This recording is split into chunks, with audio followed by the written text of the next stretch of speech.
Hello, hello, hello, and welcome to another episode of The Cheap Seats. This is your weekly Premier League show. We're about to go on a break on holiday, just like the footballers, because we are also athletes We're in knackered. our opinions. Yeah, so we've got Dean, who's happy that he got fourth. We've got Wahid, who's thankful that Danny Welbeck remembered he played for Manchester United at one point in time. And we've got Cyrus, who's happy the season's ended because I think if they had 2 more weeks, they'd probably be playing Europa League and Arsenal would be playing in Champions League. So I'm a little bit sour. yes, you would, and rightly so. You should be. But luckily for you, El Neni signed a new contract. All your woes are over. Arsenal's now sorted. El Neni has signed. Ramadan Rijkaard. Look, guys, we'll talk about this as the show goes on. Remember, the show is sponsored by Classic Shirts ZA. Wahid and I and Cyrus are wearing some of Classic Shirts' shirts. Wahid is sporting a shirt I never thought I'd want to see again, but he's got that AIG Manchester United that is making a bit of a comeback next season with the bag similar to that, but we'll find out more about that. Yeah. This was the first of our last three-peat. We've done three three-peats, and this was the first season of our last three-peat. And typical with Manchester United fandom, they remember the history, thinking that the history is a testament to the future. I'm wearing the Arsenal. How many three-peats have you done? How many three-peats have you done, and how many three-peats have you done? Yeah. Tell me. We haven't. Okay, there we go. We no one cares. We all remember them. We remember them.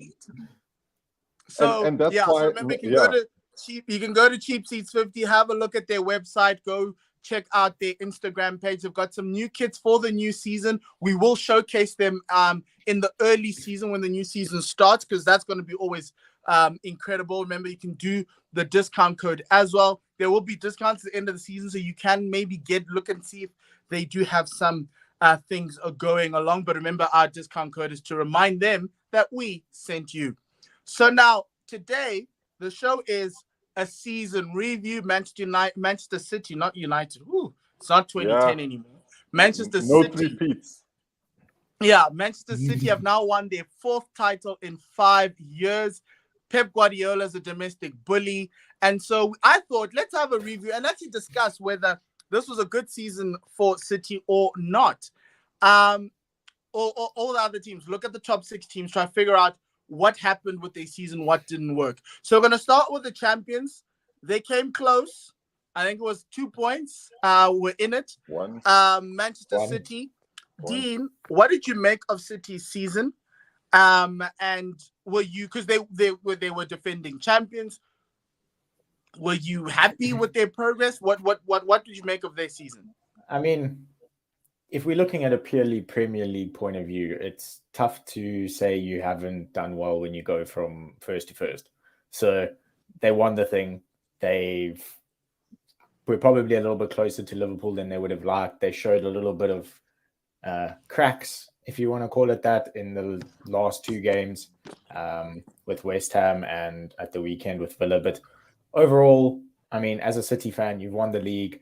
Jack Grealish is still drunk from Sunday. So man's living his life. And City fans, silver stick. Yeah, exactly. City fans are living the dream. As in terms of their Premier League ambitions and hopes, they obviously exceeded them and they won, and it just goes down as another record. I think on the other side of the coin, the local competitions or the cups, particularly Champions League, they'll look at that as one of their biggest downfalls. Last year, losing the final to Chelsea. This season, getting knocked out by Real Madrid in the fashion that they did was probably going to hurt a lot more and going to haunt them a little bit more. So I know we'll talk about expectations, but I fully expect Pep to see again maybe where he's going wrong. And I think Haaland might be one of those players which could come to the good when they are under the cosh in those intense games like the Champions League semis against Real Madrid, where they are looking to probably improve a little bit. But in the Champions League and the European Cups, a lot to improve on. Locally, Premier League, I mean, they're the champions. So, I mean, what else can be said? Wahid, is it for City looking forward, looking at this the season, or looking at this season? Is it a disappointment that they just came out with the league? I know the ambitions were Champions League, and the question around Pep: do you think that the City bosses are going to try look in the market to see if they can find someone who can get them Champions League, or they're going to sit and wait and ride this Pep wave to the end? Like asking questions of Pep at this point would be like asking questions of Sir Alex. It's like it's unfathomable. Like you don't think along those lines, because I mean he's winning the league year after year after year. You would not bet against him being the first other club other than Man United to do a three-peat, and he's absolutely dominating English football. So I think that. I think that City will eventually land on the right formula to win the Champions League. I think that will happen. So Alex also got close without quite winning it a couple of times before he won it, being knocked out in the semi-final by Borussia Dortmund in 97. And I think you're seeing similar with Pep. But I do think he's putting pieces in place to go and win it. And maybe this season he lacked the number 9, and we've talked about that. We've talked about whether the pure number 9 actually fits into Pep's way of playing, because we've talked about whether Haaland will have the time and space in behind the defense that he gets in Germany, because in Germany he gets a lot of time and space to run onto the ball, and the ball's played into feet. And we've seen Lukaku sort of struggle without that time and space that he's had in other leagues.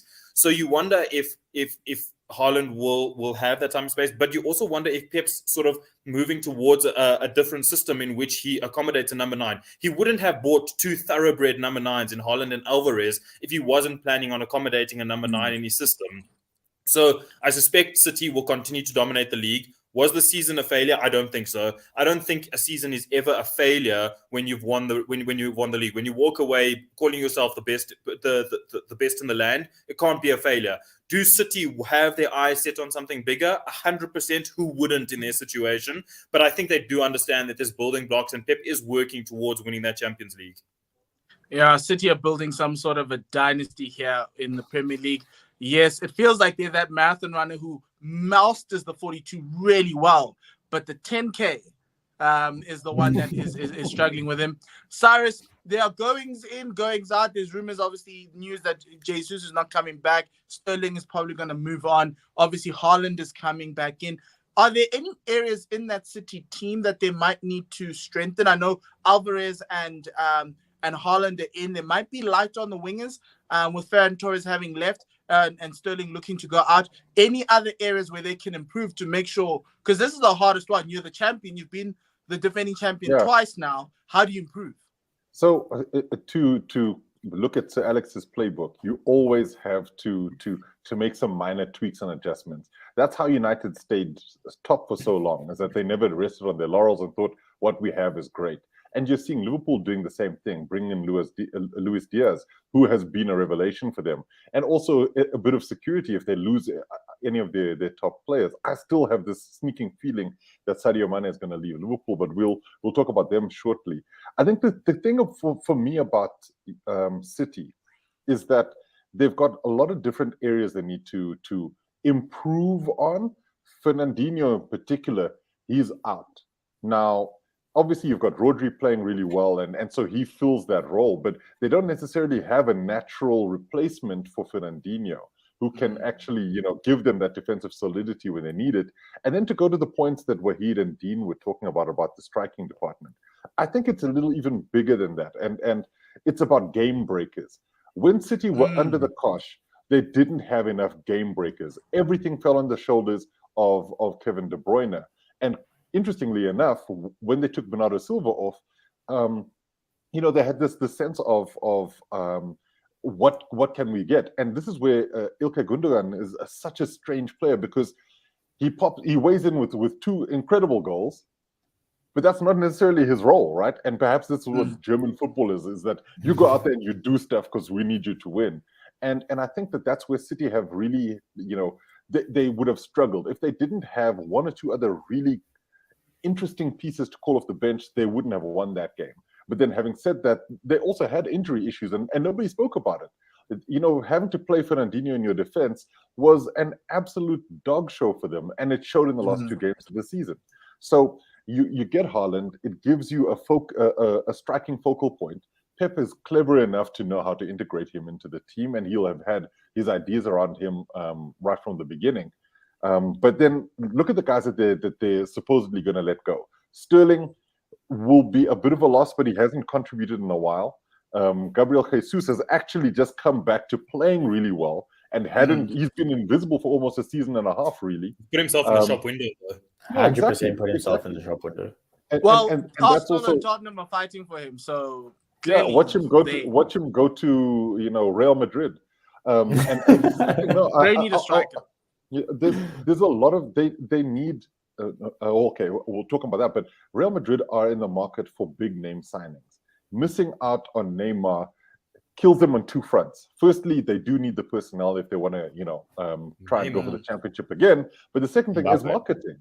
They are a marketing genius. That's the Neymar, and I meant Mbappe. Sorry, but for me, PSG players are interchangeable. But the thing with clubs like City and like Real Madrid is that there are so many different avenues. Like City can go out there and sport wash as Chelsea have done over the years, and Man United have broken the league. But the thing that you need is to have a focal point. City are going to sell jerseys regardless of whether or not we like it. Will they sell them to Man City fans? Probably not. But people like winners. And Haaland joining them does that. So I think they don't necessarily have to do anything major. Calvin Phillips would be incredible as an introduction into that City team, but so would Cucurella if you're looking at bringing in a left back, which makes me feel sad for Zinchenko, who was phenomenal when he came on against Villa, but his defending is not great. No, he's a converted winger. He's a defender for City and a midfielder for Ukraine. I mean, the man has no idea where he plays. So he reminds me of Yuri Zhirkov. He's just playing in a better team. Oh, yeah. Zhirkov had no pace. That blast from the past was courtesy of Wahid and probably his new podcast called Football in the 90s Was Better. We'll unveil the podcast soon. Yeah, but it's something along the lines of classics. Don't invite him now. Cool. Next team is Liverpool, guys. We're just gonna try and go through this one. This was a tough one for them. Tough season for them. Cyrus, they didn't necessarily make it through. They lost the league again after scoring 90 points. To me, it feels like Liverpool just always just find a way to have to shine in a season. I want to jump at that. Yeah. I want to jump at that 90+ point thing. Yeah. Well, what's interesting, you can make that point. I want to say this. I think it was Wahid who called, or it might even have been you and Paul, who said that Pep Guardiola is a Premier League bully. And I contend that Jurgen Klopp is a cup bully, that he has great runs. No, I like that. But hear me out, because he has teams that will push the eventual winners all the way. And it's generally been City. He will go out there, put his team out, and they really just go blow for blow in the league. But somehow they'll draw one game too many or lose one game too many, and that will be the thing. But when it comes to those critical playoff, let's do this thing once off games, Pep doesn't necessarily set his team out to do that, because they're, like you said, a marathon runner. Whereas what Jurgen Klopp says is we got to kick them, we got to kill them, we got to go and win this game no matter what, even if it's penalties.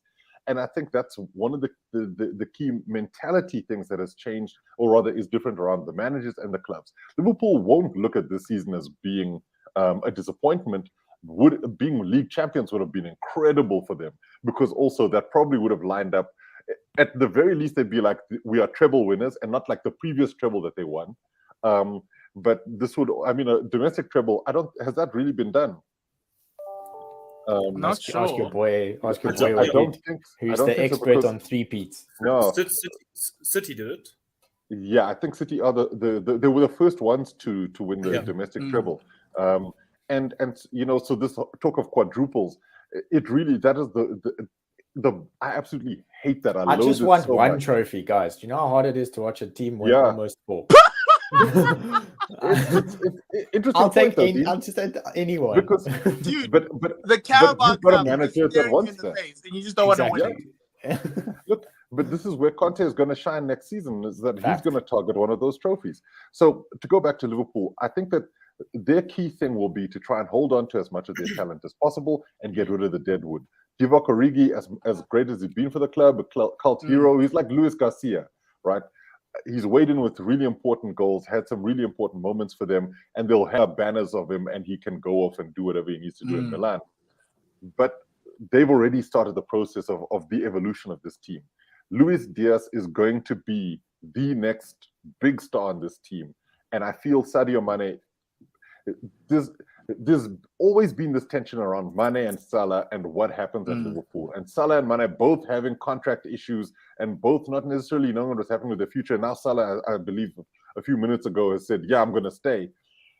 Real Madrid are licking their lips and thinking, is this the guy? Bayern Munich are looking and saying we need to be better. They've literally, won the league, but they want the Champions League. So this goes back to the whole City thing. So I think Liverpool they've started the evolution. They're going to be happy. They're going to want the league title. I think they might toss a couple of the trophies next season, like a Carabao or FA Cup, as in terms of priorities for them, and really just target the league. I think Liverpool are really going to go for the league next season. Wahid, how do they improve their squad?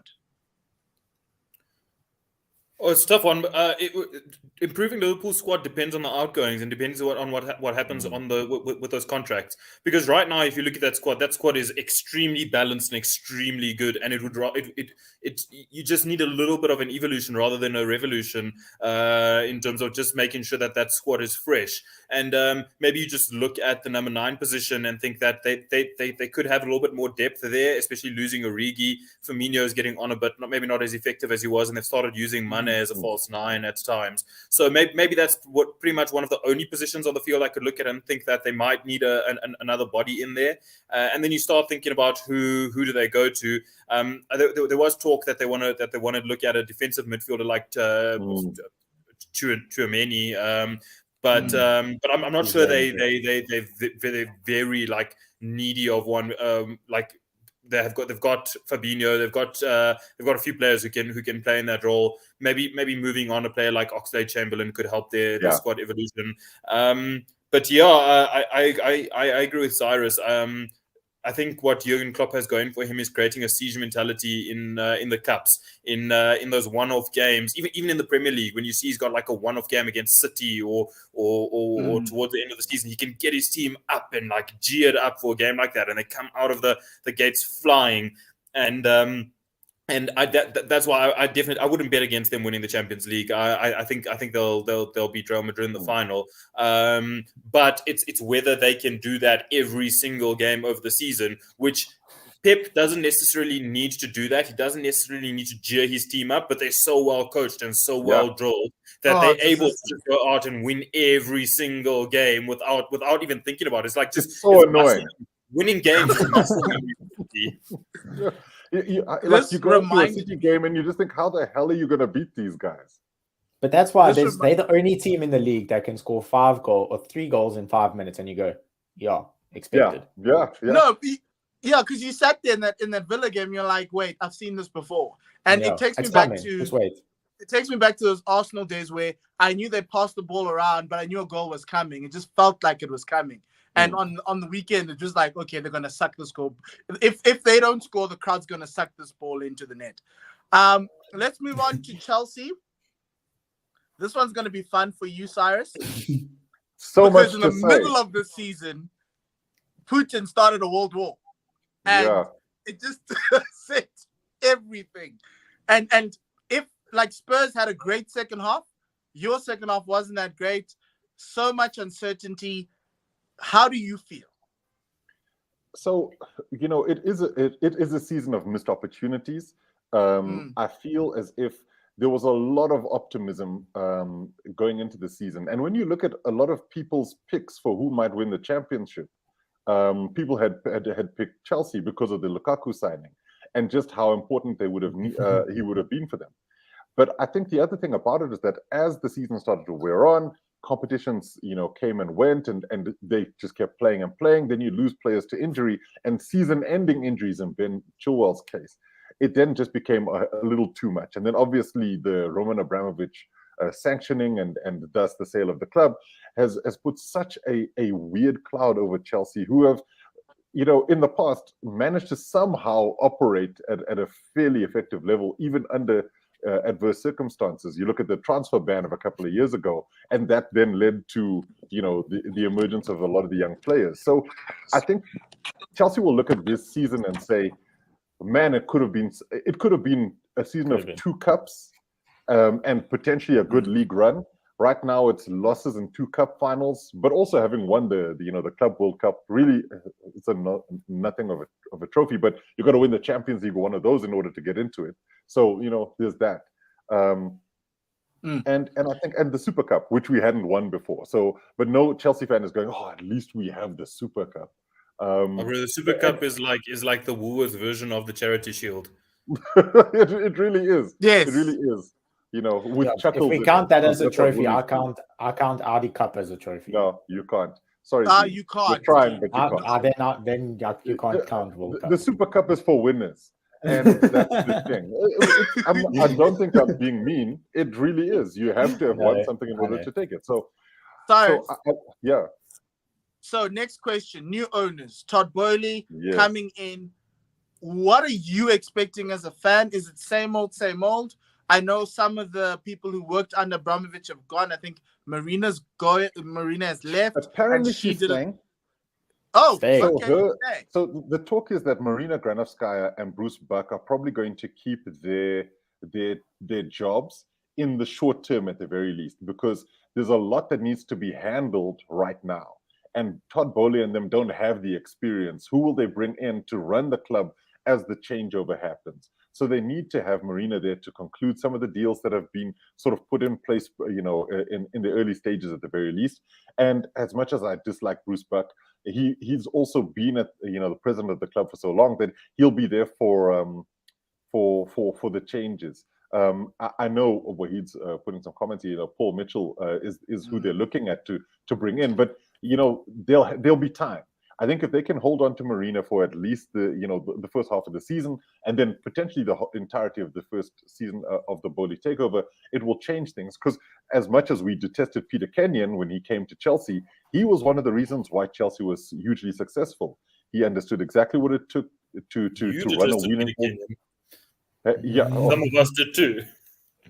Peter Kenyon was I suppose this is an absolute knobhead. And the thing about him, though, is that he was great at what he did. He brought in great commercial partners, helped get the club to the level it needed to be at. So if I look at Chelsea's future, right, and I know I'm taking up so much time here, there's going to be a need and a real revolution defensively, because every single one of the back line is gone. So Rudiger is gone, Christensen is gone. You've got Alonso who's gone. Azpilicueta, who's the club captain, is probably gone as well. And there's that too. But then you've also got a couple of young guys, like Reece James is still going to be in the mix. Ben Chilwell is expected to come back fit. Thiago Silva is not young, but he's going to be there. So you've got at least those guys to help whoever comes in and then build something. Thomas Tuchel will be... this is the first time in a very long time where I can actually see a long-term Chelsea manager. Under Abramovich, you had to deliver. Now under Bowley, we don't have that, and he likes Tuchel. He sees the job he's doing. He knows how difficult it is to try and find somebody to keep a club at the highest level, having been involved with sports before. So this is really about Thomas Tuchel and how he builds this team going forward. There's going to be tons of exits. I expect to see the likes of Timo Werner going. I expect to see the likes of Jorginho going. And I don't think many Chelsea fans will look at those players and no, we need to hold on to them. I think they'll say, okay, let's see who else we can bring in and who can step up.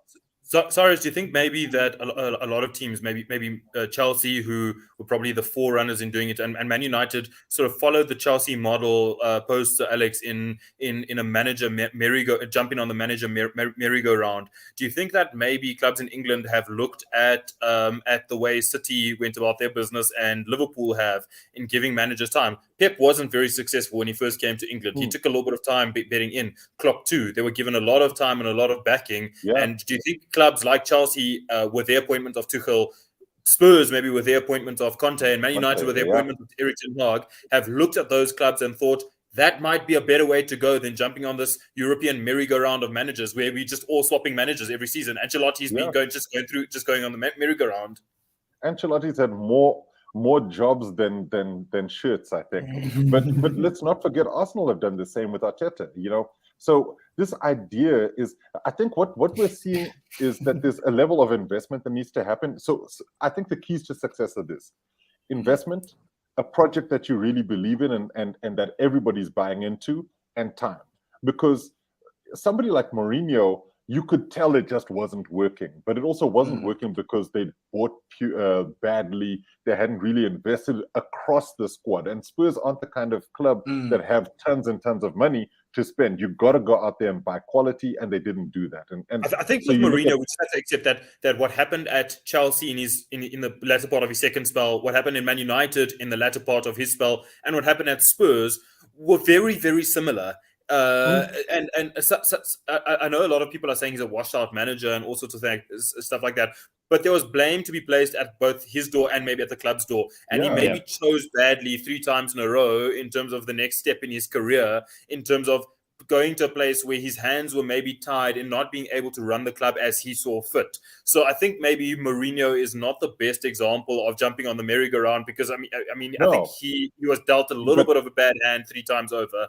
Exactly. But that's my point, in the sense that when you look at these managers and these clubs, right, all of them need to really sit tight and say, okay, fine, this is who we're going with. The problem at United was they were going to do that with Solskjaer. Then it got particularly bad, and something needed to be done. And when the fan base turned, that was the complete change of it all. So Watford, what was it, 4-1? Yeah. Oh, yes. Hold on. There's a difference. Hold on. There's a difference between, I think, online fan base and match-going fan base, and the club have to be quite staunch in what they buy into, because once upon a time the match-going fan base were on Fergie's side, whereas the newspapers were not. And maybe maybe all over the world they weren't necessarily on Fergie's side. So the club need to be quite staunch in what they're buying into. Are they buying into the vitriolic stuff they see on social media, or are they going to back the match-going fans as singing the manager's name? But let's also not forget that the results were terrible. And 100%. That's Ole's time was done. Ole's time was done. So what I'm doing is I'm almost jumping. How are we talking about Ole? Yeah. 2 years but United is 2 teams away, guys. Hold on. United is 2 teams away. So let's just move on to Spurs because they finished in 4th. Please let me have my say. Before you do, and then your floor is all yours. Before you do, we were talking about Chelsea. We weren't talking about Man United. My last point about Chelsea is this, right? I think that they're going to keep Lukaku. They've paid too much to let him go on a loss. They might take a bit of a loss with regards to maybe like a Kepa, who I just don't see Kepa staying around. What for? And frankly, they should try penalties. And get whatever amount of oh god. Let's not even talk about that. But I think that what we'll see is they've talked about the bully, because everything seems to be confirmed now. The UK government seems to have given the okay for the sale to be take place, and now we're going to see the new Chelsea, and that will also include new kit sponsors, because you remember 3 said they weren't going to do it. Now I think it's going to be Trivago. We'll see, but he's got a transfer kitty of 200 million. And that is just on, in terms that's being reported, what they're willing to give him. That doesn't seem to include player sales. And so I think that there's going to be certain players who they'll get pretty good money for. I think Ziyech will stay. I think Pulisic stays because they want to market the American angle. And unfortunately, he's not up to snuff. I've watched enough of him now to think that Pulisic just isn't the guy we thought he'd be. In fact, weirdly, I think Callum Hudson-Odoi might be what we thought Pulisic would be. But anyway, we'll get into that. I think that's just pretty much a dangerous game to play, to keep a player in the squad for marketing purposes. Believe me, we've done it. Yeah, no, look. Yeah. But this is what these you guys did it wrong. We got Son. Yeah. So, you got this. But yeah, and it's worked for you. But from a Chelsea perspective, they're going to look at this and think the American market is untapped. If they could find one other American superstar to go in there, Serginho Dest from Barca, they might bring him in. So they're looking at that and really thinking there's money to be made from, look, it's Look, part and parcel of what But Pulisic is Yeah. the LeBron James of soccer. So Yes. that's what And they're with trying. this coming They're World trying. Cup, Americans are very excited. They really are excited. And so the next maybe World Cup, Paul, when sell is them it? in Jan, 26. but let's get the Paul, initial. you listen to a lot of NBA podcasts, right? You listen to Bill Simmons. Yeah. Now, would you have expected Bill Simmons to talk about soccer on his podcast that's generally an NBA one a year ago, 2 years ago? That oak said he nearly supported Tottenham. That's what I was like, nah, Yeah. bruh. What a man. Yeah, exactly.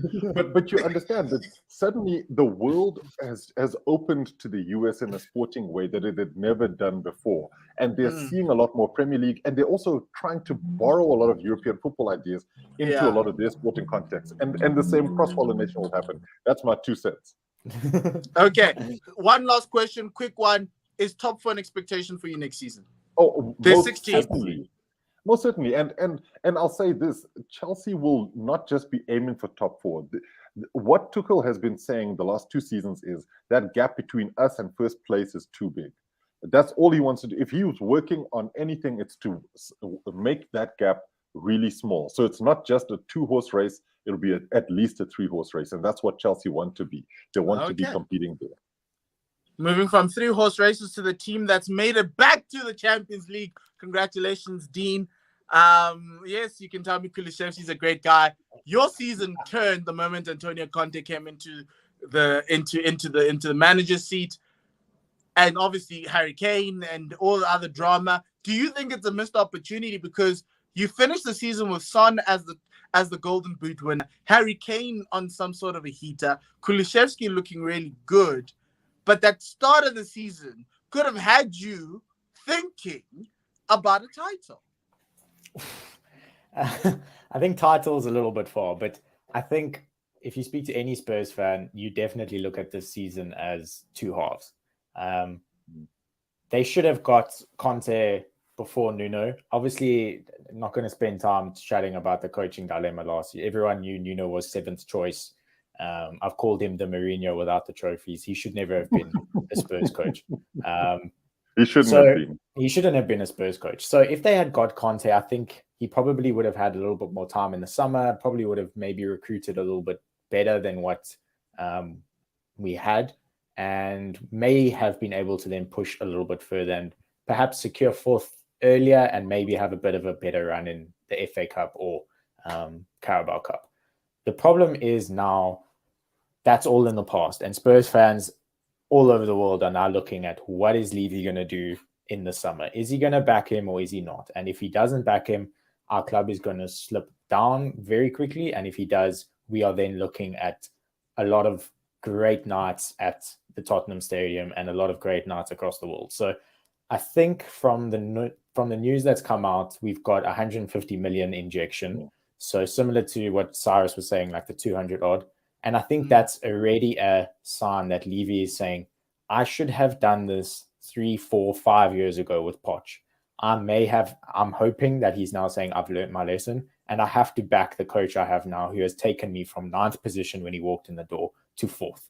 I've now got Champions League in my stadium. I've got a fan base which is behind me. I've got players who now want to stay, because in all kind of quotes that I've read, Kane does want to stay and will stay if there is ambition shown, which it's all interlinked. So the 150 million injection for me is a signal saying, Conte, we will back you. That's also excluding our player sales, of which there is a lot. So the likes of Ndombele, Lo Celso, Steven Bergwijn, unfortunately, I don't think he's had enough time, but I think he's also one that's going to go. Some of the older guys like Lucas Moura probably also. Howard Wallowitz is going to extend his loan at Sevilla so he can stay there. But I do think that it is all good signs of the club looking to back Conte. And with the club backing Conte, I honestly believe that Spurs are 3, 4, maybe a 5 signings away from really, as Cyrus said, bridging that gap between first and second and really pushing to build that gap. I think with the likes of Son, Kane and Kulusevski, they are a very potent front 3. in any league in the world. I think those three will give any team a run for their money. Defensively, we need to improve, and midfield-wise, we need to improve a lot. And I think one thing that we also need to take into account when we're talking about this is next season, the Premier League moves to 5 substitutes. So it's very much becoming a game of we need to improve not just 11, it's squad. And if you use the 5 substitutes correctly, you can change your entire half of your outfield team and bring on kind of like a Rassie Erasmus bomb squad, if you want, and absolutely run rampant from, say, from the 70th minute onwards. So I think a lot of coaches should be looking at that. And I think particularly in perhaps City and Liverpool to a lesser extent, their squads are fairly full and can probably have a sufficient backup. But all of so Chelsea, Spurs, Liverpool, Chelsea, Spurs, Arsenal, and United all need to have good replacements for their front 11. And that's where I want Spurs to improve a lot. I think we need experience in the midfield, which the likes of Christian Eriksen and places like that, names like that are being thrown around. The return of some really solid squad players like the likes of Gareth Bale is very much someone I would take back, who can sit on the bench, and when he comes on, he will play his heart out for 20 minutes. Wow. And defensively, for Spurs. Next thing you're going to tell me, Luka Modric. No, I would. On the golf course.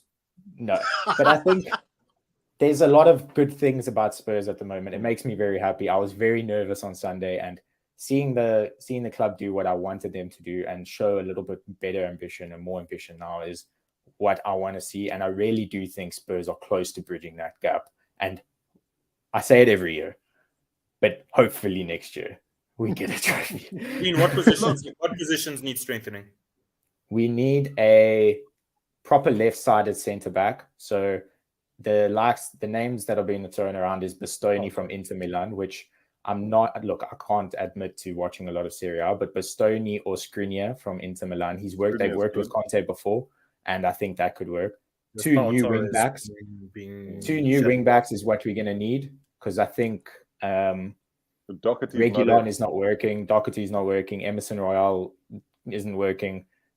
So the likes of Kostic is being thrown around here, where he's at Frankfurt, but he's a bit old, so we'll see how that goes. And then I really do think the midfield is where it needs. We haven't found a Eriksen replacement. So Eriksen's on a free. And like I'm saying, if you need to be a little bit, use that 150 million wisely, then get some good quality players on a free that can still do the business and can then teach some of the younger guys that you could probably push through. So that's what I'm saying. One thing about that 150 million, let me just say, I think it's the biggest own goal in the world, like releasing that statement, because you've just added 15 million pounds to every single negotiation you go into in the summer, because clubs know your budget. I think it's the biggest own goal in the world, releasing that sort of statement. Fair enough. Well, that's good. I didn't think of that. I was just honestly happy for money. But the other thing about that, though, Wahid, is that you can still, if you're utilizing that money, even if there is, let's say, a 15 million bump, you can get good quality.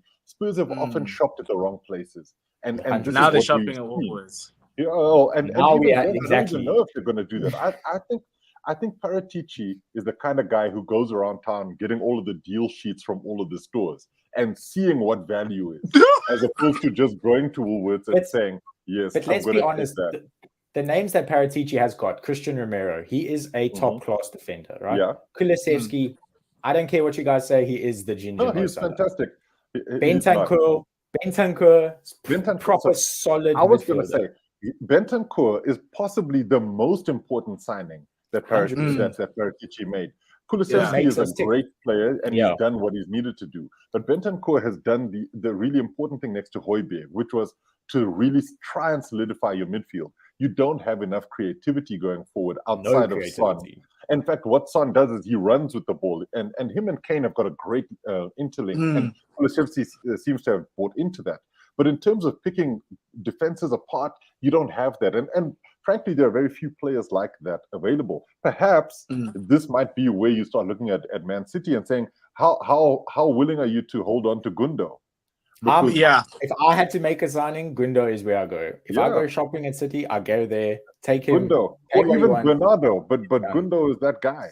No, if I'm Spurs, I am looking. But I'm you're not. You're setting my saying eyes over Neves, to aren't Leicester, you? Leicester and asking for Tillemans.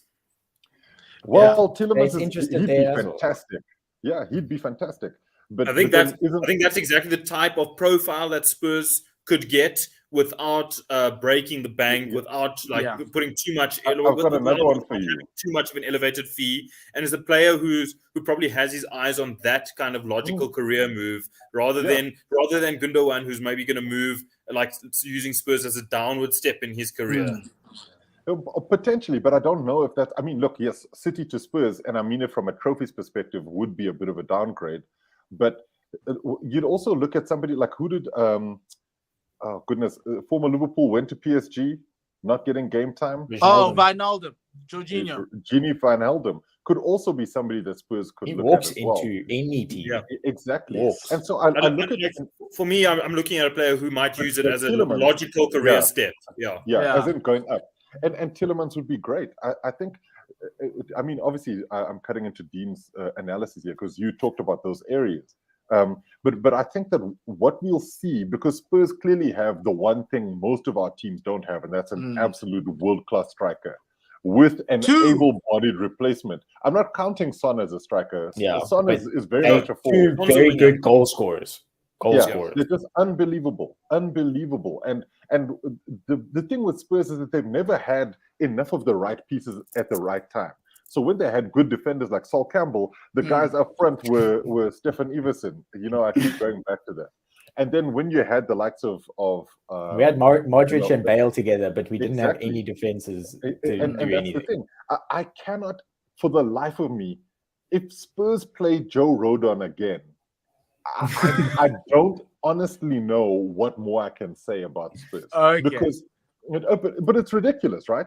It's ridiculous. And maybe weren't they being linked with Mark Gurhey from Palace, former Chelsea? He'd be great. Even and England international now. Yeah. Conor Gallagher would be a hell of a signing for Spurs. Yeah. I mean, I would take Gallagher in a hold on to heartbeat. him. Yeah. That boy. Okay. We've got two. When are we going to pick apart Arsenal? Now. Well, allow me my soapbox. Okay. Cool. Let me start this. Let me ask you one thing, Paul. One question. Did you pull a Spurs? No. They did. They totally did. You pulled the Spurs. They totally did. I'm just saying you pulled the Spurs. You're more Spursy than Spurs. Okay. Cool, fine. For a team that finished 8th for 2 seasons in a row, this is a step up. We didn't think that we were going to get to 5. We knew, like Wahid, I am the biggest Arteta limitations guy ever. I was never a fan of him. I thought we'd get 6, but so somehow, Arteta truther. Yes, but somehow he got us into 4. And these past 3 weeks are an omen to what might happen next season in terms of big games, being able to prepare this team for big games. And I want to see how it plays out. But there was progress. And for me, that's the best thing I could get. He decided on a strategy. He decided on a style of play. He decided on a plan. And the plan was anybody under 25 years old, bring them home. And in that, I know you have a lot of stuff to say. And in that, we're waiting. Yes. And in that, let us loose, Paul. Let us loose. I saw a team with a plan, whereas previously there was no plan. And you remind me of a quote from Friends where Phoebe goes, "You don't even have a pla." Exactly. This guy's married. And so my thing is that the club has chosen to go with a young manager with this young side and to rebuild into the next decade. They grow together. Yes. And so they're going to have moments like that last 3 weeks where it just falls apart. Or the 3 weeks in the middle of the season where you lose to Southampton, Brighton, and I don't know who else. Or the start of the season where you lose your first 3 games of the season. That's going to happen. The question is, will the owners be comfortable enough to ride that wave? And obviously next season, you have to get top 4. There's no thing about it. But the other thing with Arsenal, always, someone's going to be like, but there's 6 teams and they're pretty good. Who are you kicking out of the top 4? My answer would be Spurs or Chelsea. But is my squad good enough at this point in time to tackle the 4 teams above them? I don't think so. They need to make a lot of work. They need to do a lot of signings. And the squad is going to be growth and acquisition. These kids in this team have to grow and play a certain whatever Arteta wants to play. And then on top of that, you need to acquire well in order to move. And my acquisitions are guys who have done something before, who've won things before. I want a voice in the room that can calm the team down when they're about to throw away top 4 with only needing 1 win to go. And that was what was missing over the past 3 weeks. Jacques is not it. I'd like to see him out. He's done a great job. I want him out, but I know he's going to stay. Ben White, definitely not the leader that I want at centre back, and I'm happy Saliba's coming in. He's had a good season, has Ben White, but I need someone who can speak, but nobody can speak. So if somebody can get me Ruben Neves, someone can get me somebody who's done it. Like, I'll take Gini Wijnaldum. I don't know if he'd like to come to Arsenal. I'd take him. I'd take Gundogan. I don't know if he'd come to Arsenal. That's the only problem. Arsenal's going to be paying Willie's prices for ShopRite players, and that's what's going to happen. As you phrase You're going to make mistakes. I want to say you sound like I sounded a year ago, but you're coming to the conversation in 5th, not in 2nd. Okay? that's how you sound. Okay. What I love is Wahid will always go back to we finished second. We didn't come from wherever you guys came from. No, it's not that. It's not that we finished second. What I'm saying is, what you hoping against, and I'm going to say from experience, I've experienced it. Cyrus has experienced it. What you battling against here is a rookie boss who is not going to find consistency at this club over the course of the next season. You've seen it with Lampard, you've seen it with Ole, you've seen it with other rookie bosses. What you do is all three, Ole, Lampard, Arteta, are very streaky. They're able to win 6 games, and it seems like the world is your oyster. And then you go on a losing streak, and it's like almost textbook with these rookie bosses. And I'm really expecting to see a lot of the same from Arsenal. You have a rookie boss and a rookie team, and to expect consistency from both of those is a really tall ask. I don't see that happening. If you had a rookie boss with a more experienced team, you might have a better shot at it. And if you had a more experienced team with a rookie boss, you might have. But the problem is the problem is that firing him now or getting someone else coming in now when you've already gone down a road. So you can't fire him. We've gone down a road. Yeah. No, you can't fire him. But my point is, I don't think it's an unmitigated disaster your season. But after having spent £250 million over 2 seasons to pull a Spurs at the end of it is a little bit unforgivable. But what were we expecting? Those guys were never gonna do it. Their mentality wasn't there. You've watched Arsenal for the past ever since you've grown. You've watched Arsenal ever since you've been alive. This team does not have, ever since pretty much Vieira left, this team has got no backbone. My problem here is that you're doing the same thing over and over and over and expecting a different outcome. And I feel like you're going into the next season doing the same thing, expecting a different outcome. But we aren't because we're not, because this is a different thing. We're not relying on guys who are has-beens. The Willian signing of 2 years ago, trying to get them back to literally this man gutted the team. He sent Aubameyang to bloody Barcelona and told them that we're going to pay you your salary. This is not the typical. Maybe not from a recruitment perspective, but I'm talking about from an Arteta perspective. I don't see much being different. Yeah, I get that his recruitment has changed and they shifted the recruitment. They've shifted the recruitment to give rookies to a rookie boss. Yes, but the whole point is to grow with so Arteta grows with the squad. He's new to this thing. You have to allow for somebody to grow into their job. And that's the patience you didn't have with Lampard or with Ole. That's the expectations at Arsenal are very different to a lot of the other clubs. And I think that when you look at it, they will allow Arteta the time to mess up. That's why rookie boss, rookie team is not that big a deal, considering that were they expected to even push for 4th with the team that they have and the boss that they have. So this would be a huge bonus for them. And so when I look at it and I say, look, we're thinking of the Arsenal that used to have Fabregas, that used to have Van Persie, that used to have Henry. Those teams are long gone. They don't have anybody of that stature. And they're building something completely different. Yes, they've spent money, but unfortunately, we've all spent money and failed. The only team that's really spent money and won is City, really. Liverpool have managed to, spend some money and keep things going.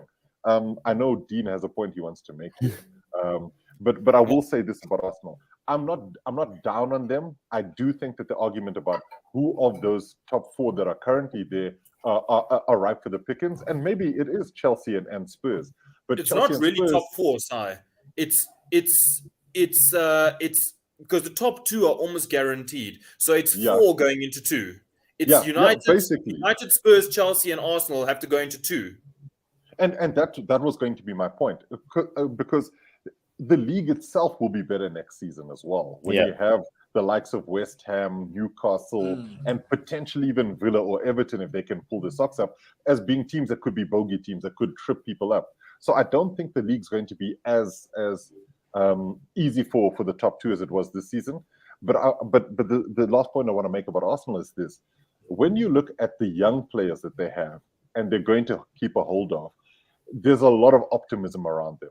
Saka, Emile Smith-Rowe, who will get even better next season. I think he's the real gem of this team, and just fell apart from an experience. His legs weren't in it. Had towards the end of the COVID, campaign. and they just turned apart. Yeah, and he needs to get a better haircut. But the thing is, I don't like Gabriel Martinelli. I think he's a waste. But there are options around that team that they can actually start to build around. They don't have a defense. Hopefully Saliba can help you there, but you don't really have coming that. back. Goodness No, he's No, not. shame. He's gonna He be wants to so stay at players. Betis. But there are He's players that crying they about can sell. Betis, man. And that's the thing. There are players that they can sell. They can sell Bellerin and get some money. They can sell Xhaka if they Pepe, really come on. Nicola Sell him. Pepe has to go. He has Bro, to no go. And one's it'll be gonna at a give you massive money for loss. that No one's guy. buying him though. No Yeah, one's it'll be at a giving you massive money for loss. that guy. Look, there's always some sucker out there, Wahid. Roma. We went and bought Bakayoko, goodness sakes. Somebody's bound to buy him from us at some point. So Arsenal will look at the player assets themselves and say, you know what, as bad as Pepe is for us, there could be a promoted team who will think, hey, we maybe Nicola Pepe, a splash 40, 50 on him could make the difference. He's in London. We could maybe, get something. So there's always some team that will spend. It's just the way of the world. But I think that Arsenal will have to temper their expectations, because whatever their budget is for this season will not be enough to catch the likes of Spurs, Chelsea, and United. And that's my point. Look, and that's Let me just ask you one thing, Paul. Yes, for Arteta next season. No, I'm asking my question, Paul. I mean, yes, my problem with the current Arsenal mentality is, I get that you guys weren't expecting to be in the conversation of top four, but then you were in the conversation, and now you're just using the excuse of, oh, we didn't make it, but it's fine. We weren't really expecting it. You must either say we messed up top four, or we were just lucky to be there. Like, you must choose which one, because we were lucky to be there. We were. Arsenal fans if we finished in fourth, it would have been a poison chalice. It would have been like what Sarri says, that the FA Cup's whatever it was. But this is my problem. You guys were so close to top four, and you guys were spending Champions League money before you earned it. So, but we needed to make the call. But the thing is, Dean, and you need to spend money in order for you to be able to get there. Because if you looked at where our squad was, there was nowhere to go, and the prices we were paying, Spurs fans shouldn't even be talking here. Spurs fans shouldn't be talking here, because you spent badly as well. Yes, we all have. But here's my thing, and Paul said it. Arteta wants everyone that's younger than 25 come, all right?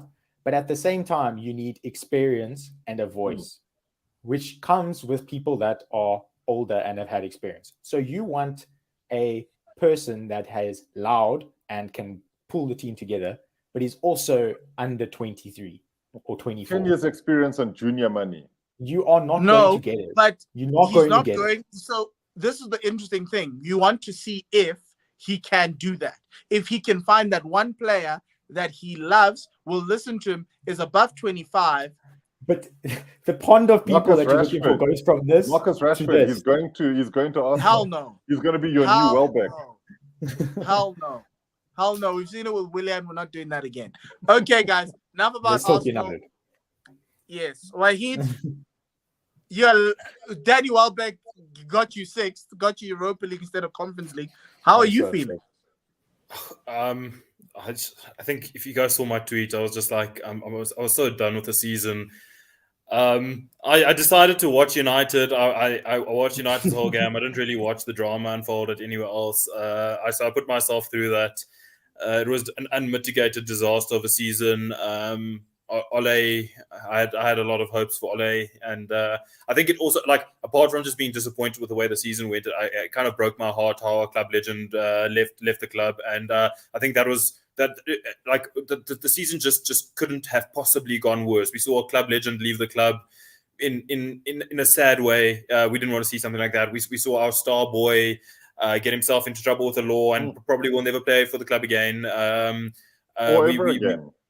We've seen Ralph be an unmitigated disaster. Ralph could not possibly have gone worse. He's the worst Man United manager in 50 years, and with his win percentage. So I mean, United season couldn't have possibly gone worse. There's not much more to say about Man United. It's almost like Erik ten Hag is going to be given an absolute blank, fresh page. We've spoken about Man United at length this season. So there isn't much more to say. The expectation, I don't even know what to say. The expectation. What do you want next season? The expectation at this club should be to challenge for trophies. Apparently, Erik ten Hag has told the club that it's not realistic to challenge for the Premier League next season. Finally, so what I would somebody does it. So apparently Richard Arnold, John Murtough have all bought into it, have accepted that we're not in that league at the moment, and they're going to give him time to build. For me, it should be getting into 3rd and 4th. I think that should be a requirement. With it, the squad isn't as awful as some would have you believe. I think they're very badly coached. I think they've been very badly coached. Man United fans, not some is Man United fans. Yeah. Yes. And I think that what I'd like to see is just a team maybe go on a couple of cup runs. I would just like to see a team that gives a shit. Because for large percentages of this season, our team looked like they could not have been asked. So if I see a team, a bunch of Oaks fighting for the shirt next season, I'll be a lot happier than this season. This season was the worst season I've watched and endured as a Man United fan. This was worse than the Moyes year. So, I mean, it couldn't have gone worse, and we can only hope for better. If it goes worse than the season, we have a lot of problems. If by the first international break you've lost the first 3 games, what do you do? No, I don't care. Hard reset. Yeah. How long do you give Erik ten Hag? 3 years. Oh, 3 years, yeah. Look, to Wahid's point, and I'll make this very short. United have a lot of playing personnel they have to get rid of.